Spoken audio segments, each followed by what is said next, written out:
programs of the Egyptian TV. Today, guys, we're going to complete one of the most important tenses that we are going to be speaking about.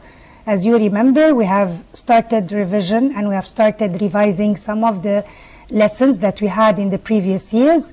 As you all know that we're going to add up all what we have taken in the previous years to what we're going to take for this year. This year we have everything. عندنا كل حاجة. We have all the grammar that we have taken. We have a lot of vocabulary words, of course, compiled from first, second, and third secondary. So it is not just a year for one group of lessons that we're going to have. لكن السنة دي زي ما بنقول هي الخلاصة بقى. هي تجميعة الثلاث سنين first, second, and third.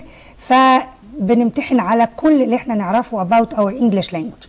عشان كده دايما بقول انه it's important especially when we're speaking about languages انه we don't think انه whatever we have done in the past خلاص رميناه ورانا وانه we are starting سنة جديدة خلاص هي دي what are we going to study and that's it. Of course not.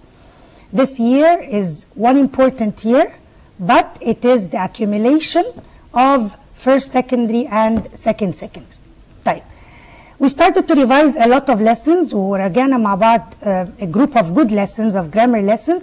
النهارده we are going to continue revising one of the most important tenses which is the future. اتكلمنا على present نتكلم على past كمان ال future is one of the important lessons that we need to revise. طيب what are we going to revise in the future؟ هنتكلم النهارده على أكتر الفورمز المهمة for the future. في ناس بتتخيل إن لما أقول future يعني أنا بتكلم على future simple and that's it. Of course not. The future can describe plenty of future uses and meanings that can take place in the future. خلونا نبتدي with the very simple form. عارفين إنه future أو أي tense it has to be simple. وبعدين عندنا perfect والcontinuous. في أي tense في present simple, present continuous, present perfect. The same in the past. Past simple, past continuous, past perfect. كمان ال future we have the future simple, the future perfect and the future continuous. طيب خلونا نشوف ايه ال future simple, how can we use it. استخداماته كتير جدا لكن let's take it one step at a time. طيب first thing that we have is the present simple.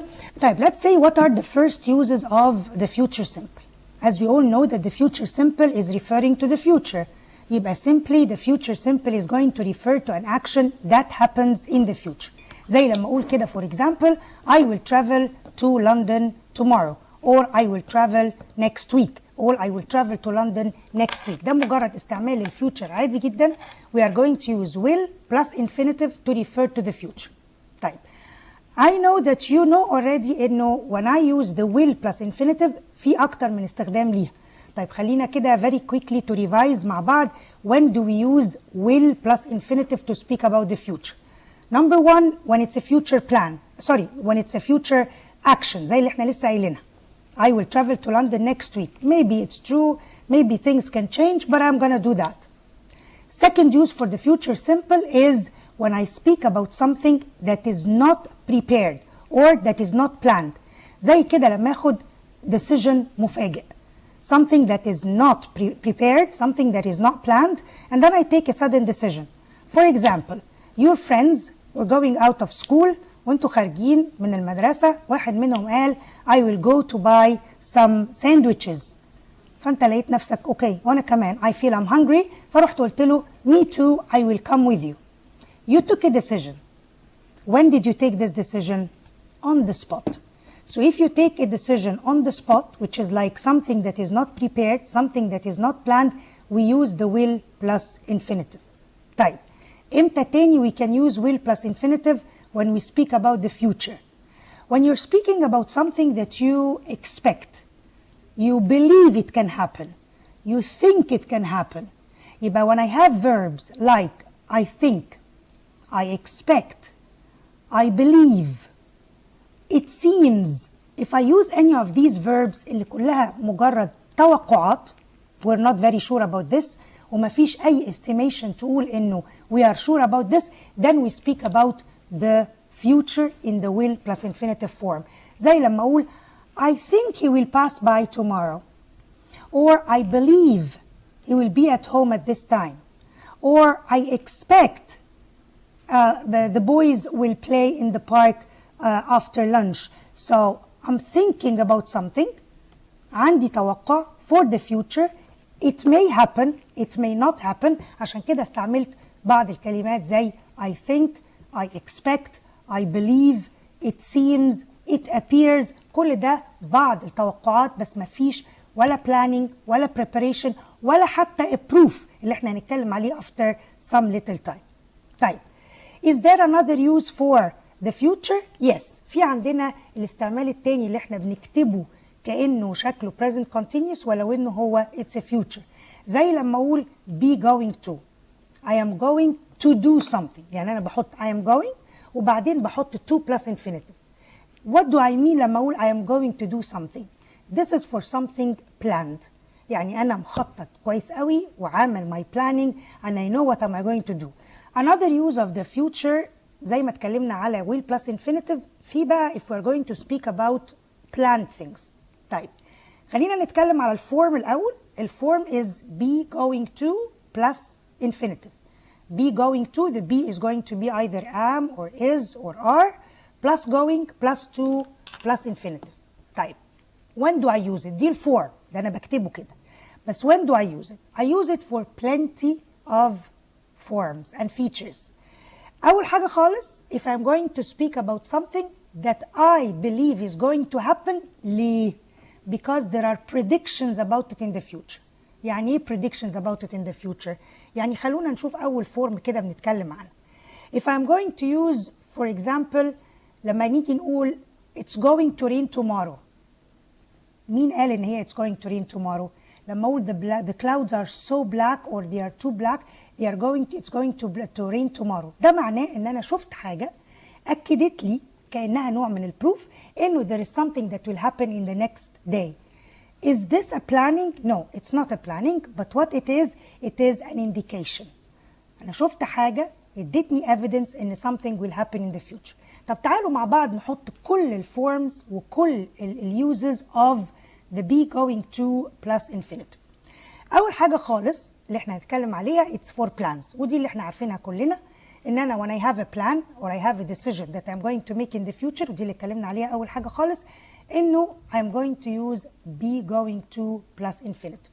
For example, if I've made a decision ان انا to travel next week or next year for something وعملت حسابي ان انا هعمل ده وبالتالي هقول I'm going to travel next year to America. طيب انا هغير بيتي وهروح بيت تاني فبقول لنفسي او بقول للناس I'm going to move my house or to move to a bigger house next year. Can I take this decision suddenly? أقدر أقول a decision like this that can happen next year كده من غير planning، من غير ما أكون في procedure to buy a house and then to prepare it and then to move my furniture and then to move everything there. I cannot do that. So with a plan for the future that seems it needed preparation، يعني لازم يكون ليها ترتيب. زي ايه؟ زي لما اتكلم انه I'm moving houses for example. When I'm traveling, I cannot just travel like that. I need a passport, I need a flight ticket, I need to pack my stuff, I need to do through plenty of procedures until I reach the step that I travel. So this means that if there is a planning for something that indicates a number of steps to be taken, this means that I'm going to use the future form be going to plus infinitive. طيب let's see the second form or the second use of the future be going to plus infinitive. If I'm making a prediction with the present reality or evidence اللي احنا حطيناها as an example في الأول ويمكن في ناس ما كانتش فاهمة why are we using this. When we said the clouds are so dark or the clouds are very dark، الكلاودز ار دارك، جو مغيم، الدنيا شكلها مش كويس، اول كلمه بنقول ايه؟ هتمطر يا جماعه على فكره. Why did I mention this? Am I sure that it's going to rain? Is there a way I can make sure that it's going to rain? Definitely no. But how can I get that it's going to rain? في indication، في evidence، في دليل. So when I say it is going to rain هنا مش it will rain. Why? Because I'm quite sure there is an evidence that says that it's going to rain. So the clouds are very dark, it is going to rain. ممكن أقول لواحد for example نازل السلم، انا عارف ان في سلالم مكسوره مثلا ولا حاجه، فبقول له watch out the steps are broken، وبالتالي you are going to fall. او نازل بيجري فانا عايز اقول له خلي بالك لانه انت نازل بتجري، so this means you're going to fall. So if I have a certain evidence that something might happen, not only might, it's kind of maybe 100% sure that it's going to happen, then I'm going to use the be going to plus infinitive. طيب وده اللي احنا اتكلمنا عليه دلوقتي. خلينا نشوف، لسه بنقول look at him he's going to win the race. يعني ايه he's going to win the race؟ على فكرة السنتنس دي كانت موجودة في امتحان ثالثة ثانوي من 3 سنين. عايزة اقول لكم انه السنتنس دي عملت a little bit of قلق، لانه الناس بقت تقول look at him، ده حاجة قدامي، ازاي اقول he's going to win؟ كانت الجملة شبيهة، عشان لو حد بيراجع امتحانات السنين اللي فاتت، كانت الجملة بتقول انه the team practiced a lot، وبالتالي هيحصل ايه؟ فالناس قالت the team practiced a lot، فتخيلت انه they will win لان احنا we don't know. لكن the sentence the team practiced a lot last week دي indication and it's an evidence that something is going to happen in the future. وبالتالي لما اقول look at him or I'm going to give something like an evidence he's going to win the race، ليه؟ لأن اديت explanation after the sentence and I said he is ahead of the rest of the runners. يعني معنى كده ان هو سابقهم، فبالتالي this is an evidence that he is going to win the race. مش هينفع اجي في دي واقول he will win the race. It's not an expectation. It is not just a belief that it will happen. بتخيل، بعتقد. لا، it is something like an assurance. Why? Because there is an evidence he is ahead of the runners, so he is going to win the race. ناخد فاصل ونرجع مع بعض تاني نكمل الفيوتشر سيمبل والفيوتشر كونتينيوس والفيوتشر بيرفكت بعديهم على طول. خليكم معانا.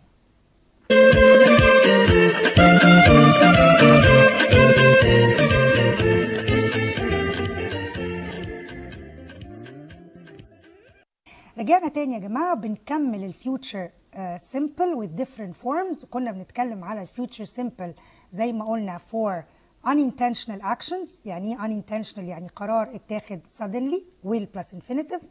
وقلنا if we think about something that can happen in the future but we're not very sure of it, again بستعمل will زي لما اقول I think, I expect, I believe this will happen.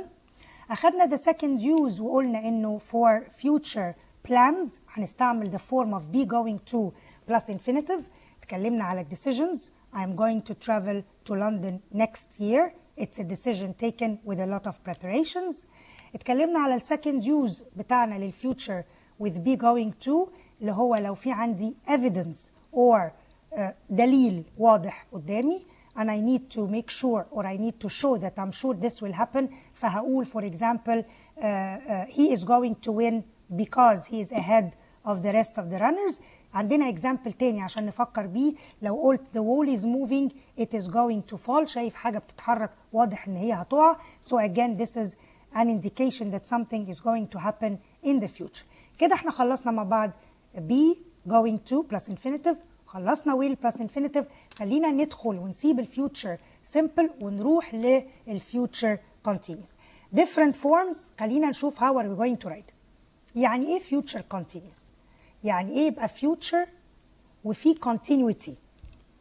افكركم لما كنا بنتكلم على present simple والpresent continuous والpast simple والpast continuous، دايما كلمة continuous معناها مدة، معناها duration. في عندي duration، في عندي مدة.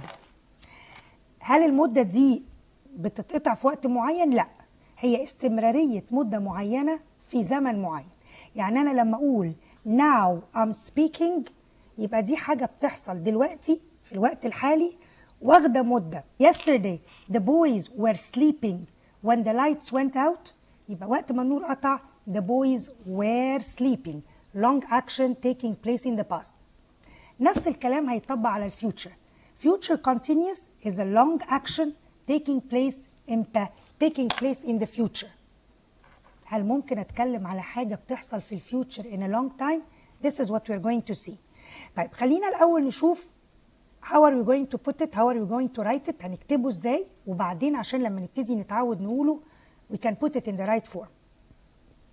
كده كده احنا متفقين انه future، يعني will لازم تبقى موجودة. طيب لو انا عايزه استعمل حاجه فيها continuous يعني لازم يبقى فيه ing. طب ينفع احط will ing ورا بعض؟ مش هينفع، لانه ما اقدرش اقول will doing. طب ايه اللي ممكن يفصل؟ ينفع يجي بعد will وفي نفس الوقت يجي قبل ing.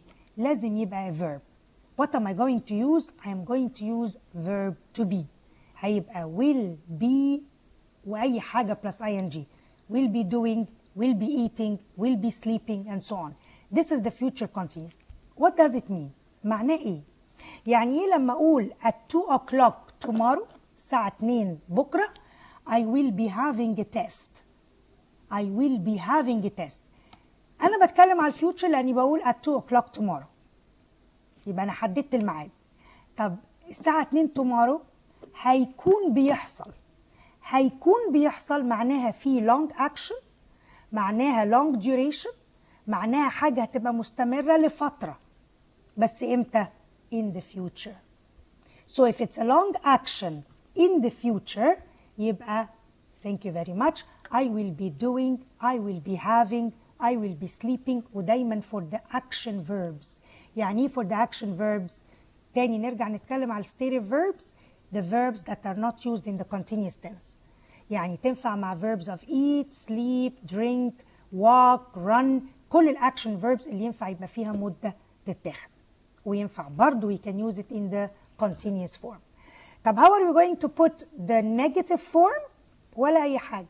I have the word will, I'm going to keep it to won't وبعدين هحط be plus ing. So I won't be playing at 3 o'clock tomorrow. I won't be sleeping at 3 o'clock tomorrow. Okay؟ طيب لو احنا قلنا الانتروجاتيف بتاعنا هنعمله ازاي؟ هتبقى will at the beginning and then the subject and then be and then the ing. Will you be painting this room at this time next week؟ نخلي بالنا من الكي ووردز بتاعتنا، دي الاستخدامات اللي احنا قلناها.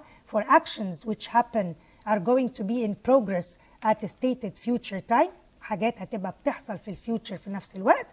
زي لما اقول don't phone me at 11 p.m. as I will be sleeping at this time. Or for actions that which will definitely happen in the future as a result of a routine arrangement which is بدل ال present continuous. زي ما أقول for example people will be doing this in the future. طيب خلينا نشوف بعض الexamples مهمة بتعرفنا كويس how can we use it. لما أقول I play golf every Friday it's part of my routine. يبقى برضو next Friday هكون بعمل إيه؟ I will be playing golf. ليه؟ لأن ده it's a routine. part of the routine هكون بعمل ده. I'll be seeing Sammy tomorrow. ليه؟ We work in the same office so we will definitely meet. I'll be seeing him tomorrow. With the last use when we ask politely about people's arrangements to see if they can do something for us or because if we want to offer something for them. لما أحب أسأله will you be doing something tomorrow at 3؟ هتبقى بتعمل حاجة، مش هقول له will you do لأن will you do معناها هتعمل. لا أنا عايز أقول له هتبقى بتعمل حاجة الساعة 3 ولا لا. This is the future continuous form.